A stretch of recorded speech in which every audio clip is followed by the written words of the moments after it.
من الشيطان الرجيم. بسم الله الرحمن الرحيم. قالوا يا أيها العزيز إن له أبا شيخا كبيرا فخذ أحدنا مكانه إنا نراك من المحسنين. قال معاذ الله أن نأخذ إلا من وجدنا متاعنا عنده إنا إذا لظالمون. فلما استيئسوا منه خلصوا نجيا قال كبيرهم ألم تعلموا أن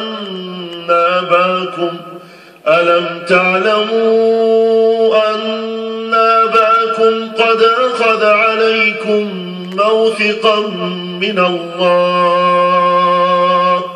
ومن قبل ما فرطتم في يوسف فلن أبرح الأرض حتى يأذن لي أبي أو يحكم الله لي وهو خير الحاكمين.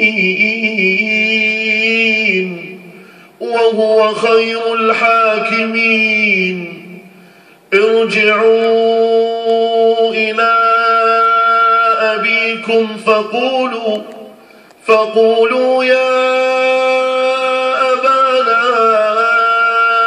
إن ابنك سرق وما شهدنا إلا بما علمنا وما كنا للغيب حافظين.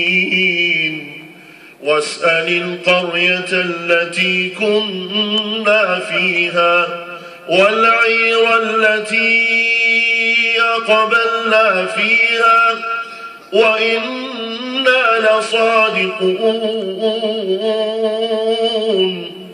قال بل سولت لكم أنفسكم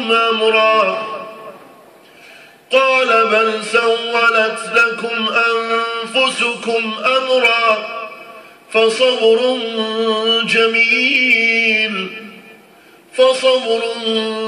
جميل عسى الله أن يأتيني بهم جميعا إنه هو العليم الحكيم. وتولى عنهم وقال يا أسفا على يوسف وابيضت عيناه من الحزن فهو كظيم. قالوا تالله تفتأ تذكر يوسف حتى تكون حرضا أو تكون من الهالكين. قال إنما أشكو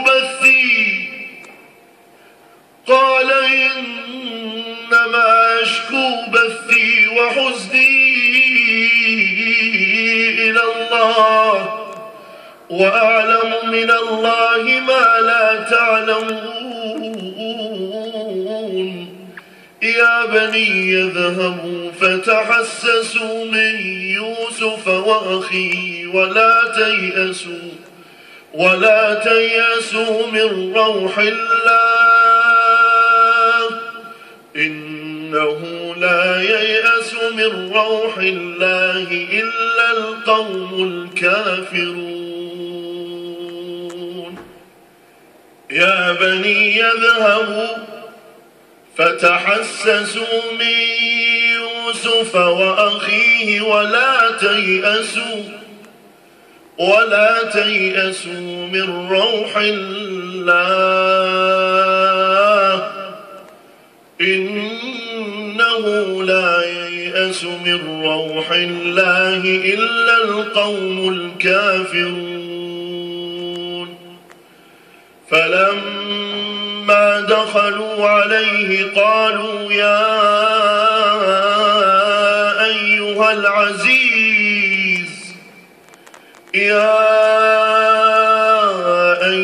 العزيز مسنا وأهلنا الضر وجئنا ببضاعة مزجاة فأوف لنا الكيل وتصدق علينا إن الله يجزي المتصدقين. قال هل علمتم ما فعلتم بيوسف وأخيه إذ أنتم جاهلون؟ قالوا أئنك لأنت يوسف؟ قال أنا يوسف وهذا أخي قد من الله علينا إنه من يتق ويصبر فإن الله لا يضيع أجر المحسنين. قالوا تالله لقد آثرك الله علينا وإن كنا لخاطئين. قال لا تثريب عليكم اليوم يغفر الله لكم وهو أرحم الراحمين.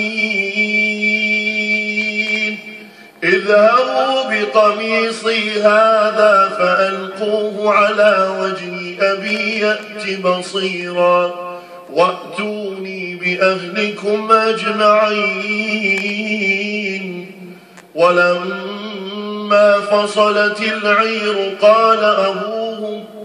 قال أبوهم إني لاجد ريح يوسف لولا أن تفندون. قالوا تالله إنك لفي ضلالك القديم. فلما أن جاء البشير ألقاه على وجهه فارتد بصيرا. قال ألم أقل لكم إني أعلم من الله ما لا تعلمون. قالوا يا